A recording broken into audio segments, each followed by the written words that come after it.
नमस्ते सर्वांना, उज्ज्वला जर्नी या माझ्या ब्लॉगमध्ये माझ्या यूट्यूब फॅमिलीचं मी स्वागत करते. आज आपण वर्षभर टिकणारा कैरीचा मुरंबा करणार आहोत.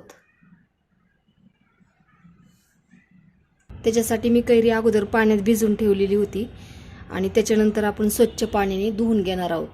आता हे मी तुम्हाला प्रत्येक व्हिडिओमध्ये सांगितलेलं आहे की ही कैरी मी अशी पाण्यामध्ये डुबून का ठेवलेली आहे.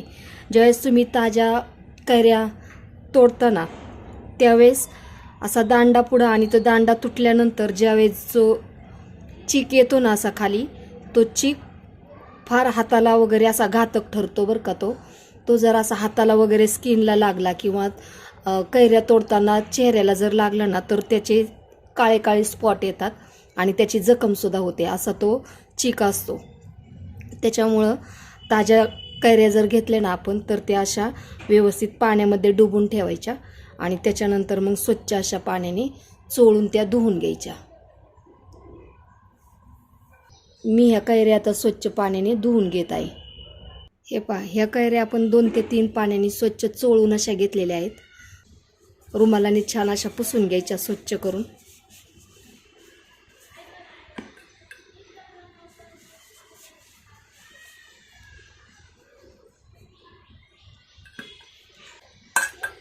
आता आपण याच्यावरची साल काढून घेऊयात.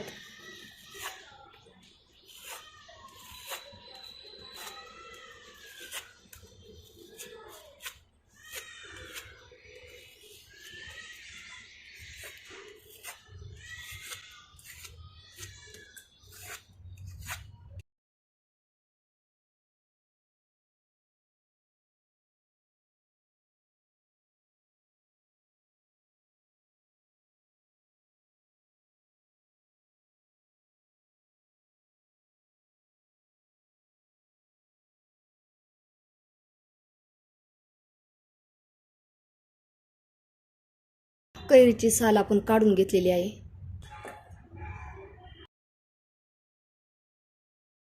अगोदर कैरीचा देठाकडचा भाग आपण काढून घेऊयात. हे असा. आज आपण कैरी खिसणार नाही, त्याचे काप करून घेणार आहोत.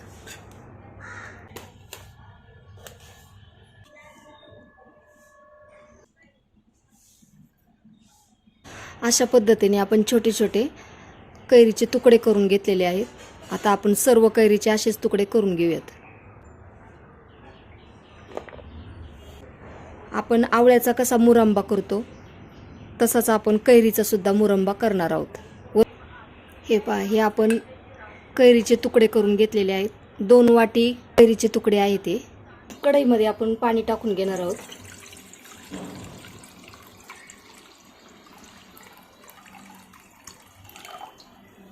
आणि हे पाणी आता आपण उकळून घेणार आहोत. आता पाण्याला उकळी आलेली आहे. याच्यामध्ये अर्धा टीस्पून आपण मीठ टाकून घेणार आहोत आणि त्याच्यानंतर ह्या फोडी आपण याच्यात टाकून घेऊयात. आपण 80% या फोडी शिजून घेणार आहोत.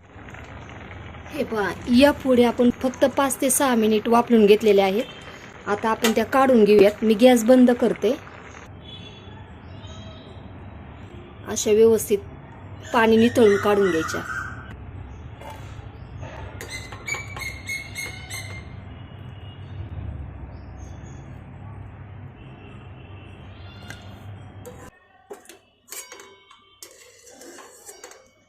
हे जे शिल्लक पाणी राहिलेलं आहे ते आपण ओतून द्यायचं आणि कढई मी स्वच्छ धुवून घेते.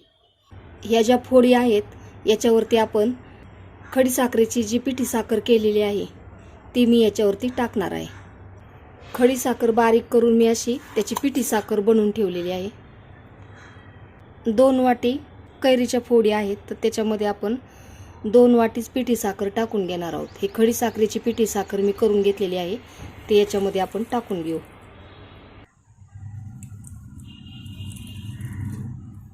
हे आता आपण अगोदर असं मिक्स करून घेऊयात सर्व.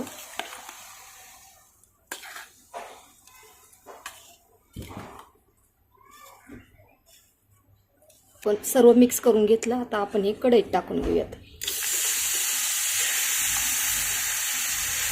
गॅस एकदम मंद ठेवायचा. फुल गॅसवरती ही प्रोसेस करायची नाही, अगदी मंद गॅसवरती सर्व आपण करून घेणार आहोत। मंद गॅसवरती ही प्रोसेस केली ना की छान अशी पिठी साखर पण छान अशी वितळती पाहिजे। याच्यामध्ये आपण दालचिनी, लवंग आणि हिरवी विलायची टाकून घेणार आहोत।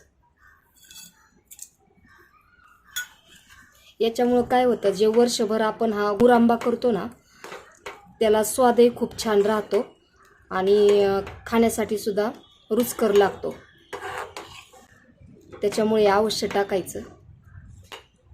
आता हे पूर्ण विरघळलं, मंद गॅसवरती आपण हे सर्व आता हे फोडी शिजून घेणार आहोत आणि ही जी साखर वितळलेली आहे ती आटून घेणार आहोत, त्याच्यामुळं कैरीच्या फोडी सुद्धा छान शिजल्या जातील। मंद गॅसवरती असं अधूनमधून असं हलवत राहायचं।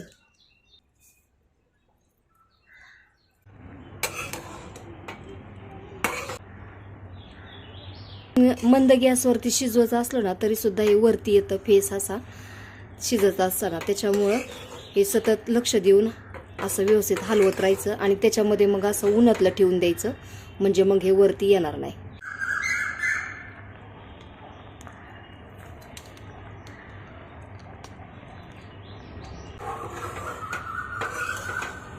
हे पहा, आपला वर्षभरासाठी मुरंबा तयार झालेला आहे।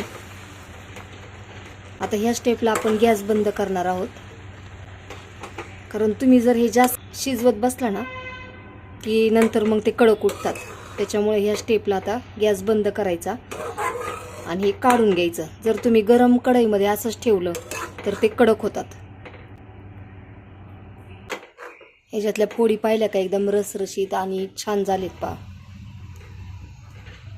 आपला मुरंबा वर्षभरासाठी छान असा टिकून सुद्धा राहतो। तुम्हाला हा माझा व्हिडिओ कसा वाटला? व्हिडिओ आवडला असेल तर लाईक, शेअर आणि सबस्क्राईब करायला विसरू नका। धन्यवाद।